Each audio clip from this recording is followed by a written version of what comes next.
নমস্কার বন্ধুরা, রিতম পডকাস্টের আরেকটা নতুন এপিসোডে সবাইকে স্বাগত জানাচ্ছি। আজকে তোমাদের সাথে শেয়ার করতে চলেছি রাজারহাটের একটা ভয়ানক সত্য ভৌতিক ঘটনা। তো যদি তোমরা আমার ভিডিওটা ইউটিউব থেকে দেখো, সাবস্ক্রাইব করে দিও, ফেসবুক থেকে দেখলে ফলো করতে ভুলো না। তো চলো ভিডিওটা শুরু করা যাক। ঘটনাটা আমাকে মেল করে পাঠিয়েছে সঞ্জনা বোস দিদি যেভাবে গল্পটা মেল করেছে তোমাদের সামনে ঠিক সেইভাবে তুলে ধরছি। আমার নাম সঞ্জনা বোস, আমার বাড়ি রাজারহাট।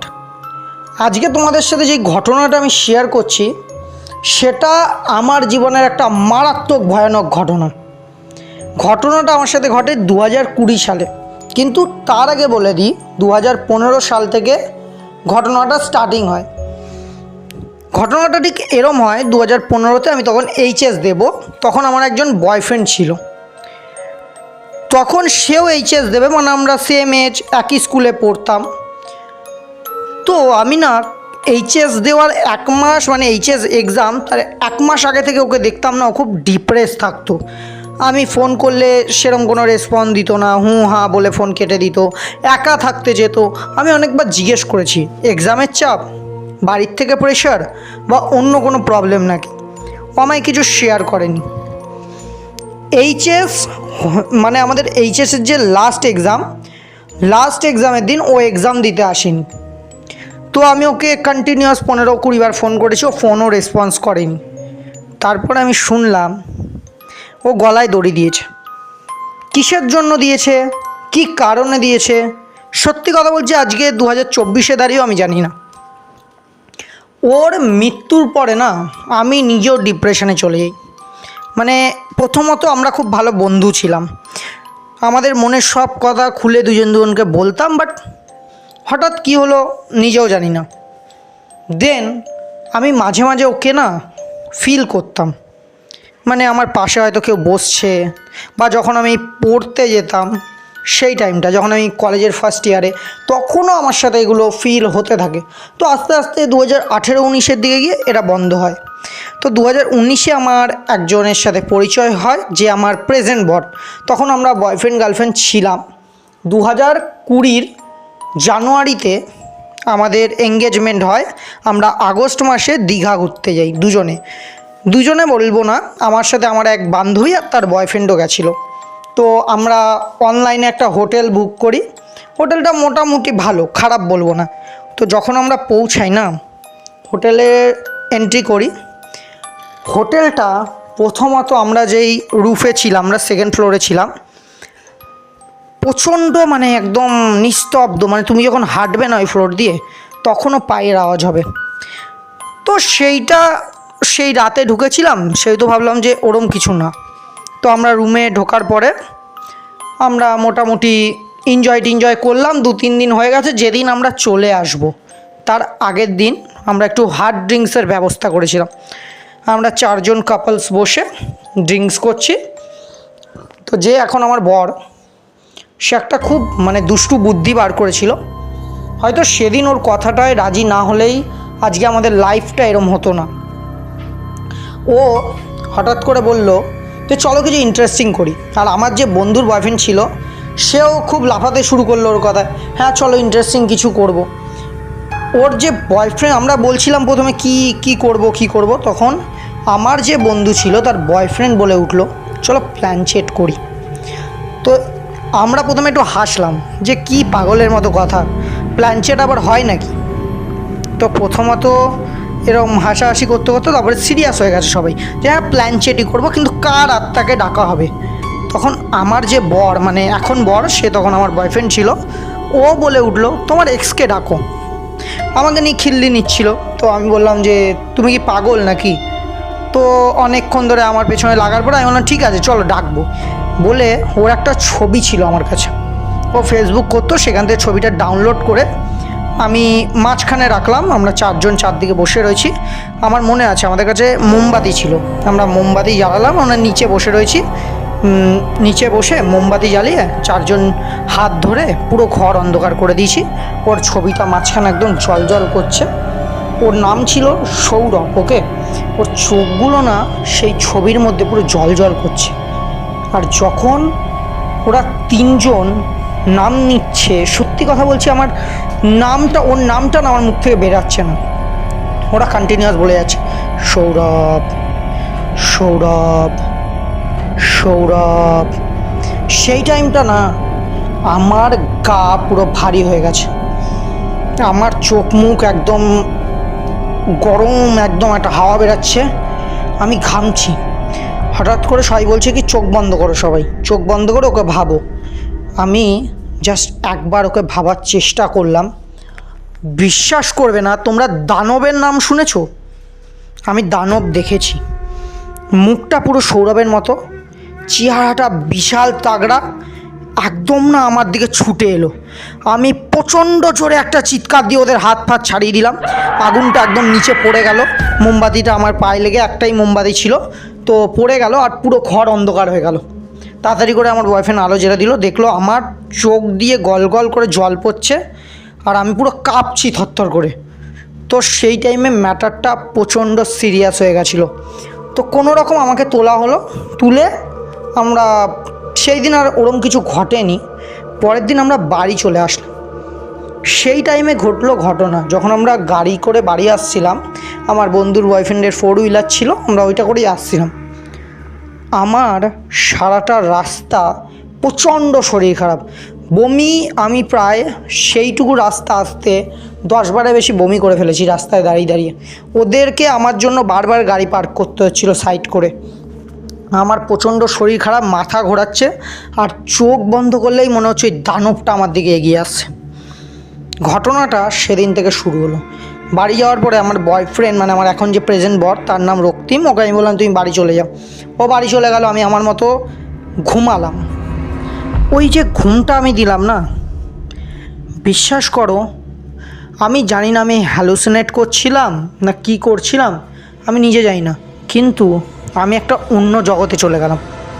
আমি দেখতে পাচ্ছি সৌরভের সাথে সেই দিনগুলো আমি কাটাচ্ছি, ওর সাথে আমি ঘুরছি, সাইকেলে চড়ে এদিক ওদিক যাচ্ছি। হঠাৎ করে না সাইকেলটা ও রাস্তার একটা কোনায় দাঁড় করালো, চারিদিক অন্ধকার, আমি দেখতে পাচ্ছি দুদিকে খাল, খুব পচা একটা গন্ধ ছাড়ছে। ও সাইকেল থেকে নামলো, একটা গাছের সামনে দাঁড়ালো। আমি ওকে জিজ্ঞেস করলাম কী হলো, চলো।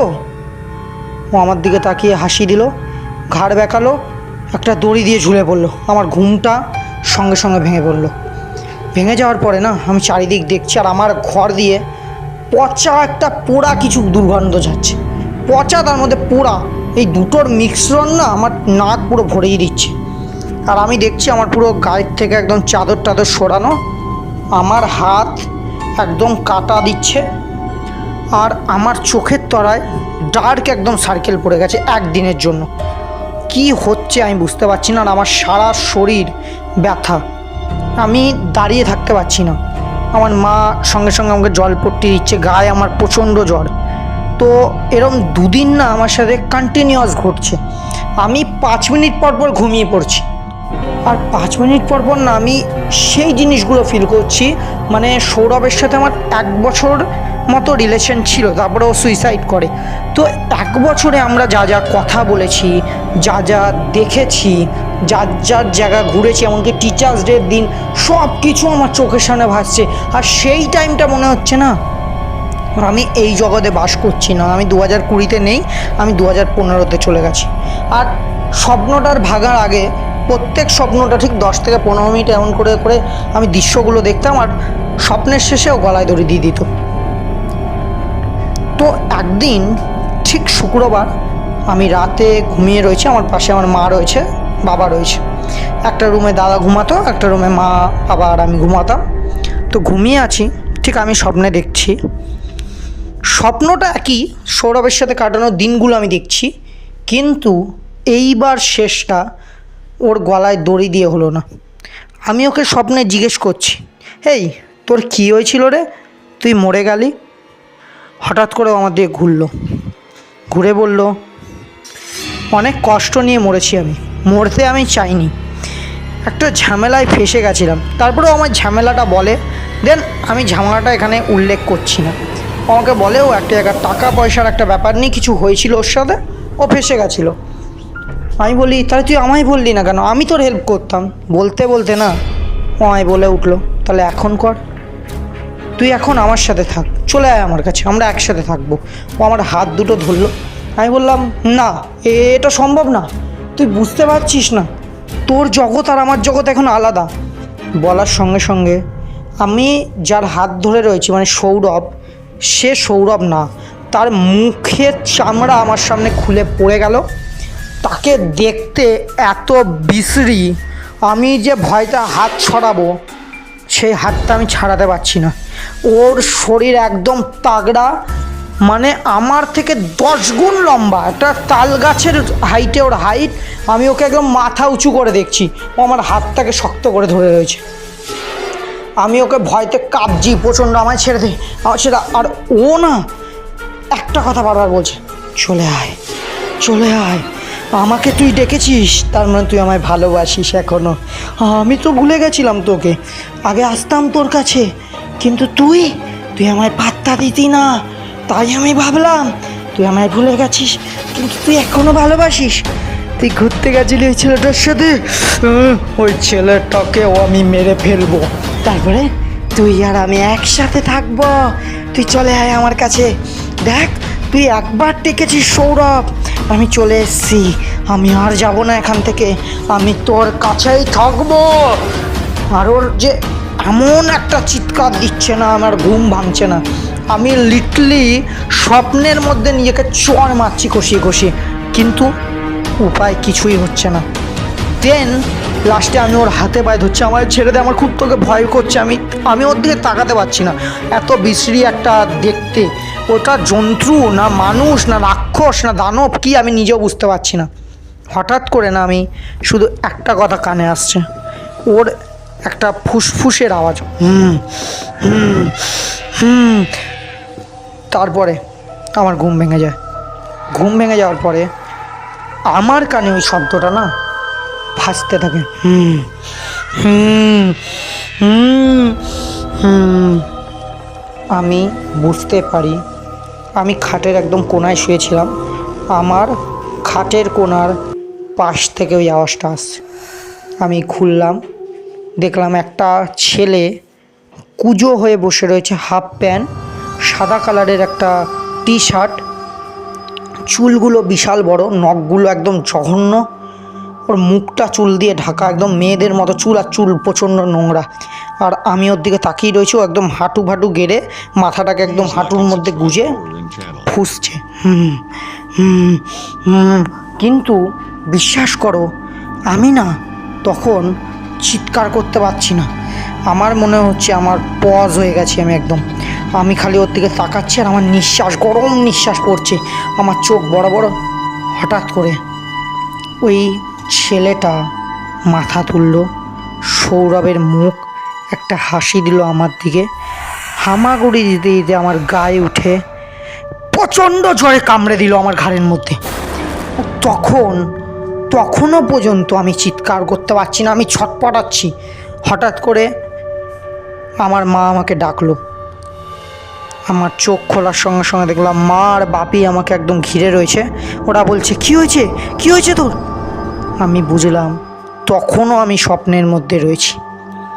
আস্তে আস্তে জিনিসটা বাড়তে থাকলো, আমাকে সবাই বলতে লাগলো আমি নাকি পাগল হয়ে গেছি। আমি নিজের নখ সবসময় কেটে রাখতাম, ঠিক আছে, তো ওই নখ দিয়ে আমাদের দেয়ালের মধ্যে একদম ঘষে ঘষে একদম রক্ত, আমার হাত দিয়ে রক্ত বেরিয়ে গেছে, কিন্তু আমি ঘষতে থাকতাম। আমি খাবার শুকতাম, খেতাম না, আমার মা জোর জবরদস্তি করলে আমি প্রচণ্ড একদম, মানে কোনোদিন এরকম করি না, আমি সেই টাইমটাতে না একদম আমি দানবের মতো করতাম। আমি আমার যে এখন মানে বর রক্তিম, আমায় ফোন করতো, আমি ফোন কেটে দিতাম। দেন একদিনও আমার বাড়িতে আসে, এসে আমার মাকে জিজ্ঞেস করে যে আন্টি কী হয়েছে, কী প্রবলেম। তখন ওরাও রক্তিমকে সব খুলে বলে। রক্তিম আমার মাথায় হাত বোলায়, দিয়ে বলে কী হয়েছে তোর, কেন করছিস? আর যখনই আমার মাথায় হাত বোলায় না, বিশ্বাস করো ও যেটা আমাকে বলেছে সেই টাইমে আমার মনে নেই, আমার এত রাগ ওঠে আমি নাকি আমার মধ্যে নেই। আমি হট করে মাথাটা তুলি, ওকে একটা নোংরা ভাষায় খিস্তি দিই, ওকে একটা কষিয়ে চড় মারি আমি। এবার ও প্রথমে ভাবে এটা অ্যাকচুয়াল আমি, ও আমার ওপর খুব রেগে যায় যে তুই আমার গায়ে হাত তুললি, তোর এত সাহস। ও হট করে না আমাকে বলে আমি তোর সাথে সম্পর্ক রাখবো না। আর আমি সেই টাইমে বাচ্চাদের মতো হাততালি দিই, হামাগুড়ি দিতে দিতে খাট থেকে নামি, একটা কোনায় বসি, আবার একটা হাততালি দিয়ে আমার বাড়ির লোক দৌড়ে আসে, সবাই দেখছে দাঁড়িয়ে। সেই দিন মনে আছে আমার মামা এসেছিলো, ছোটো মামাও এসেছিলো, উনিও পর্যন্ত দেখছে আমি একটা কোনায় বসে রক্তিমের দিকে তাকিয়ে একদম মুখ খুলে হাসছি, হাততালি দিচ্ছি আর বলছি এইটাই তো চাই, এইটাই, হ্যাঁ তুই থাকিস না রে, তুই থাকিস না, তোকে মেরে ফেলবো আমি। হ্যাঁ হ্যাঁ হ্যাঁ হ্যাঁ। হঠাৎ করে আমি জ্ঞান হারাই। জ্ঞান হারানোর পরে আমার যখন চোখ খোলে, আমি চারিদিকে দেখি রক্তিম দাঁড়িয়ে আছে, ও আমার পাশে বসে আমায় বলে তুই আমায় আরও 4টে চড় মার, কিন্তু বল কী হয়েছে। আমি ওকে বলি কী হবে আমার। ও বলে তুই আমাকে চড় মারলি না। ও বলে, আমি তখন ওকে বলি যে আমি তোমাকে কেন চড় মারতে যাবো, তুমি কি পাগল নাকি। তখন আমার বাড়ির লোক আর রক্তিমের কাছে পুরো ব্যাপারটা ক্লিয়ার হয় যে কি ঘটছে। রক্তিম আমার বাবা মাকে আলাদা করে নিয়ে গিয়ে বলে শোনো তোমরা কিছু করো না, আমি দেখছি ব্যাপারটা। তো ও না একটা পুরোহিতের কাছে যায়। পুরোহিতটা রক্তিমকে দেখে বলে তুমি মন্দিরে ঢুকবে না প্রথমত, ও আমাকে বলেছে। তো বলছে যে কেন, বলছে তুমি বাইরেই দাঁড়াও, ওর গায়ে গঙ্গার জল ছেটায়, তারপরে বলে ভেতরে ঢুকো। তারপরে ও জিজ্ঞেস করে যে কি আমাকে আপনি ঢুকতে দিলেন না কেন। তার আগে বলে দিই ও যার কাছে গেছো না পুরোহিত, তিনি একটুখানি না মানে টুকটাক এগুলো করে তান্ত্রিক মতো। তো উনি ওকে বলে যে তুমি এমন জায়গা থেকে এসছো যেখানে অশুভ শক্তি তোমায় মারার জন্য বসে আছে, আর তুমি নিশ্চয়ই তার জন্যই এসছো। ও তখন ওই যে তান্ত্রিক পুরোহিত আসে তাকে সব খুলে বলে। পুরোহিতটা ওর হাতে একটা নারকেল দেয়, নারকেল দিয়ে না যে মদের বোতল হয় মদ দেয়, দিয়ে বলে যার সাথে এই ঘটনাগুলো ঘটছে তার বাড়িতে যাবে। ঠিক সন্ধ্যা 7:15 ওর বাড়ির একদম মধ্যস্থতে মানে মাঝখানে এই নারকেল আর মদটা রাখবে, আর তোমার হাত থেকে 1 ফোঁটা রক্ত কেটে ওখানে লাগিয়ে দেবে।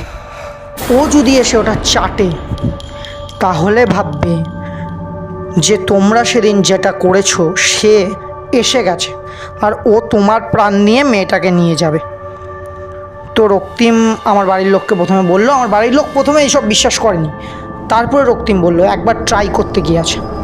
তো আমার বাড়ির লোক রক্তিম সবাই ঠিক 7:15 আগে নারকেলটা আর মদটা একটু ছিটিয়ে নারকেলের ওপরে রক্তিম নিজের হাত কেটে হালকা রক্ত লাগিয়ে তারা ব্যালকনির মধ্যে বসে রয়েছে, পুরো চারিদিক অন্ধকার করে দিতে বলেছে।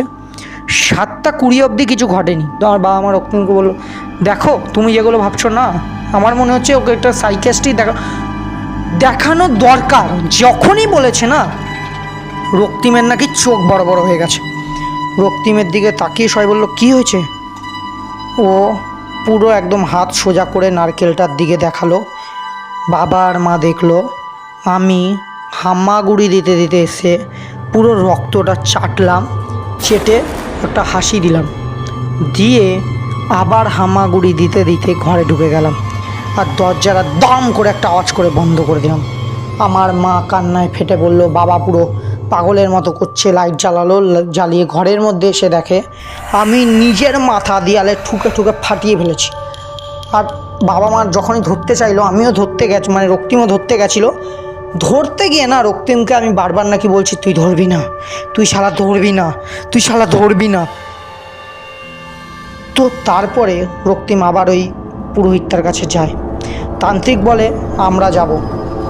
বিশ্বাস করো আমার পাড়ার যে লোক ছিল তারা যথেষ্ট ভালো হেল্পফুল। তাদের বাবা মা যখন সব ঘটনা বললো না, তারা তান্ত্রিকের কাছে গেল, সবাই পুরো পাড়ার লোক মিলে। তান্ত্রিক এলো, আমার বাড়ির দরজার সামনে একটা সাদা কিছু ফোন মারলো, মানে একটা সাদা পাউডারের মতো কিছু ছড়ালো। আমার পাড়ার যে কাকু কাকারা রয়েছে সবাই আমাকে ধরে নিয়ে এসছে। আমার মানে উনি ঢোকার সঙ্গে সঙ্গে না আমার মধ্যে মনে হয় অন্য কেউ চলে এসছে। চোখ মুখ একদম নাকি আমার বড় হয়ে যাচ্ছে, এটা আমার বাবা মার মুখ দিয়ে শোনা। বাবা মা বলছে আমার নাকি চোখ মুখ একদম বড় হয়ে যাচ্ছে। আমি একটা কথা বলছি, কেউ বাঁচবে না, আমি এসছি, কেউ বাঁচবে না। তারপরে তান্ত্রিকটা বসে আসনে, বসে বলে শান্ত হ, কে তুই? আমি বলি হ্যাঁ বলবো না, বলবো না আমি বলবো না। আমার মাথায় ধরে ওরা নাকি কানের মধ্যে কিছু মন্ত্র পড়ে, একজন একটা আঙুল আমার কানে ঢোকায় আর একজন আমার কানের মধ্যে কিছু মন্ত্র পড়ে, তারপরে আমি নাকি শান্ত হই। তারপরে ওরা যাদের কাজ করে ঝাঁটা দিয়ে মারা, মাঝখানে একটা আগুন জ্বালিয়ে কিছু মন্ত্র ভন্ত্র পড়ে একদম আমি ছটফট করছি, আমি মানে ছাড়বো না। লাস্টে আমাকে জিজ্ঞেস করেছে তুই কে, কোথা থেকে এসছিস? তখন নাকি আমি আমার মুখ দিয়ে বলছি আমি সৌরভ, এই তো আমায় ডেকেছে এরা, হ্যাঁ প্ল্যানচেট করবে, প্ল্যানচেট, হ্যাঁ প্ল্যানচেট করেছে তো, এসছি তো আমি, আমাকেই তো ডেকেছিল, আমি আর যাচ্ছি না। তারপরে ওই তান্ত্রিকটা বলে, দুজন ওনার সাথে আরও এসেছিলো, ওদেরকে বলে ওর কানটা চেপে ধরো, উনি কিছু মন্ত্র করছিল।